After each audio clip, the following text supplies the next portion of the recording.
এবার দলীয় জয় ছিনিয়ে আনতে মাঠের ত্যাগী তরুণ আর অভিজ্ঞদের উপর ভরসা রেখেছে বিএনপি।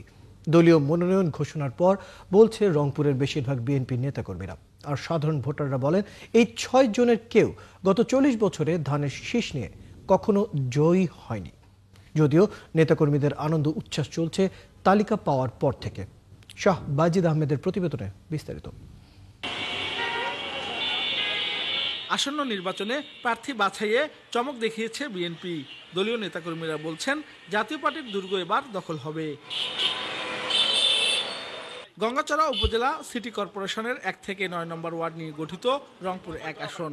দল থেকে সাবেক উপজেলা চেয়ারম্যান এবং জেলা বিএনপির আহ্বায়ক কমিটির সদস্য মোকাররম হোসেন সুজনকে প্রার্থী হিসাবে ঘোষণা করা হয়েছে। আর রংপুর ২ বদরগঞ্জ তারাগঞ্জ আসনে লড়বেন মোহাম্মদ আলী সরকার। তিনি ২০০১ সালে অনুষ্ঠিত জাতীয় সংসদ নির্বাচনে জাতীয় পার্টির নেতৃত্বাধীন ইসলামী জাতীয় ঐক্য ফ্রন্টের হয়ে লাঙ্গল প্রতীকে সংসদ সদস্য নির্বাচিত হন। ২০০৮ সালে মনোনয়ন না পেয়ে স্বতন্ত্র হিসাবে ভোট করেন, পরে বিএনপিতে যোগ দেন।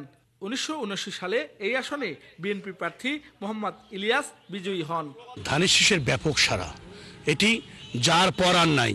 ধানের শীষের কথা বললে যেমনটা উসুর মরুতে যেমন এক পশলা বৃষ্টি আসলে মানুষ যেমন খুশি, ঠিক তদ্রূপ তেমনি ধানের শীষের কথা বললেই সাধারণ পাবলিক গেলে ফেলছে, হ্যাঁ ধানের শীষকে ভোট দেবো। তারাগঞ্জ বদরগঞ্জের সার্বিক উন্নয়ন বলতে যা বোঝায়, আমার চেষ্টাগুলো ত্রুটি থাকবে না।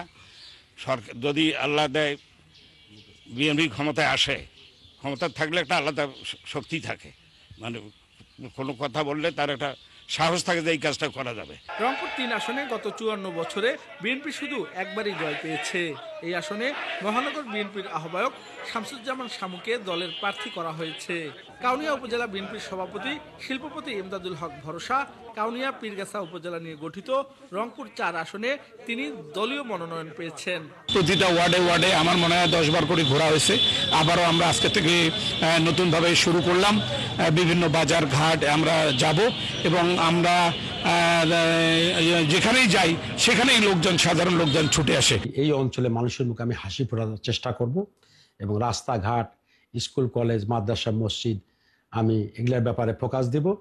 বিশেষ করে সবচেয়ে বড় যে প্রায়োরিটি আমার থাকবে সেটা শিক্ষিত বেকার যুবকদেরকে কিভাবে কর্মসংস্থান সৃষ্টি করা যায়, এইটা আমার মূল লক্ষ্য এবং টার্গেট থাকবে আমার। মিঠাপুকুর উপজেলা বিএনপির সভাপতি গোলাম রাব্বানীকে রংপুর ৫ আসনে ও রংপুর জেলা বিএনপির আহ্বায়ক সাইফুল ইসলাম রংপুর ৬ আসনে দলীয় মনোনয়ন পেয়েছেন। নানা কারণে এই আসনটি রংপুর অঞ্চলের মধ্যে বেশ আলোচিত। দল গঠনের পর থেকে টানা ২ দশক আসনটি দখলে ছিল জাতীয় পার্টির।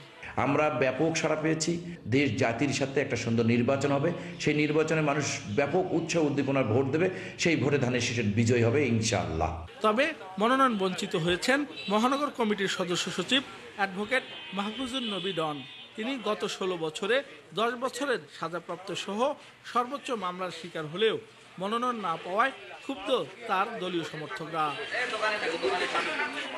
শাহ বাজিদ আহমেদ, ৭১, রংপুর।